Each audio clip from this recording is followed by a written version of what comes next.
বিহপুৰীয়াৰ বিকে ভোজনালয়ত খাদ্য খোৱাৰ আগতে 100 বাৰ চিন্তা কৰক। গ্ৰাহকক লোকেল মুৰ্গীৰ সলনি খোৱালে পইতাচোৰা।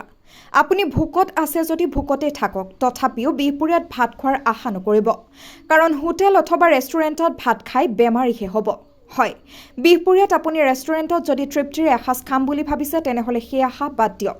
কাৰণ ৰেষ্টুৰেণ্টত গ্ৰাহকক এতিয়া খাদ্যৰ নামত বৰ বিষ খুৱাইছে। লখিমপুৰ জিলাৰ বিহপুৰীয়াৰ এখন আগশাৰীৰ ৰেষ্টুৰেণ্ট বিকে ভোজনালয়ত গ্ৰাহকক খোৱালে মাংসৰ সলনি পইতাচোৰা।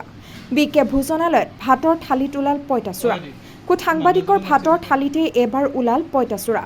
নিজৰ কৰ্তব্য সামৰি সাংবাদিকগৰাকীয়ে এসাঁজ খোৱাৰ উদ্দেশ্যৰে ৰেষ্টুৰেণ্টখনত সোমাইছিল আৰু অৰ্ডাৰ দিছিল লোকেল মুৰ্গী ভাত। তৃপ্তিৰে ভাত সাঁজ খাই থকাৰ সময়তে মাংসৰ বাতিত ওলাল পইতাচোৰা। পইতাচোৰা দেখি সাংবাদিকগৰাকী হতভম্ব হৈ পৰাৰ লগতে তেওঁৰ স্বাস্থ্যৰ অৱনতি ঘটিল।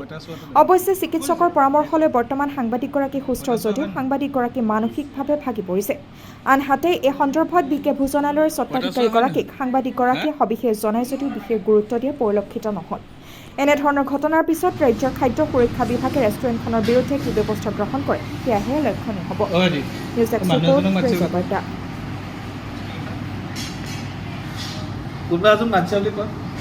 In 100 meters, sharp left onto Bipuria Main Road, State Highway 43. এইটো ডাঙৰ চিকেনৰ ওপৰত থকা এই পইতাচোৰাটো ডাঙৰ ক'ত আছে এইটো পইতাচোৰা হয় নহয় পইতাচোৰা হয় নহয় হা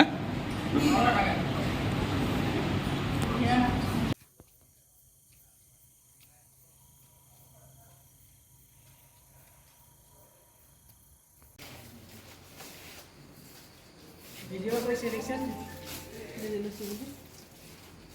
পেপার পটি ইয়া বিকে বেজি হেই লবলগীয়া হৈছে খাই লৈ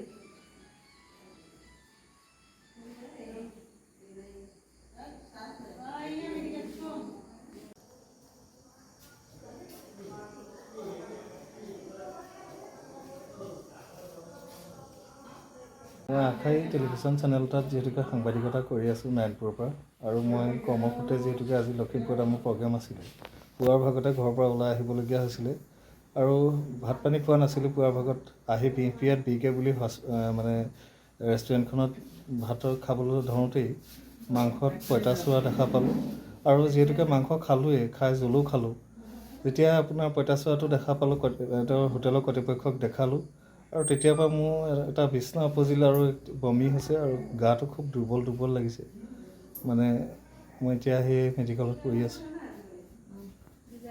বমি দুবাৰ হ'ল আৰু কিবা অসুবিধা হৈছে পেটটো ফুলি আছে পূৰা সিহঁতৰ কৰ্তৃপক্ষক জনাওঁতে হোটেল কৰ্তৃপক্ষক মই যিহেতুকে হোটেলৰ মালিক পক্ষক মই কথাটো অৱগত কৰিছিলোঁ ফোনযোগেও আৰু তেখেতক মই মাতিছিলোঁ যে আহক আপোনাৰ ৰেষ্টুৰেণ্টখনতে আহক মই ইয়াতে আছোঁ আৰু এই খাদ্যত যে এই মানে পইতাচোৰা ওলালে এই সন্দৰ্ভত ক'বৰ কাৰণে তেখেতক বাৰম্বাৰ মাতিছিলোঁ কিন্তু তেখেত নাহিলে আৰু মই এতিয়া প্ৰায় 3 ঘণ্টামানেই হ'ল এতিয়া মানে প্ৰায় মানে পেটটো ফুলি আছে আৰু বমি হৈছে দুবাৰ আৰু খুব মানে দুৰ্বল লাগিছে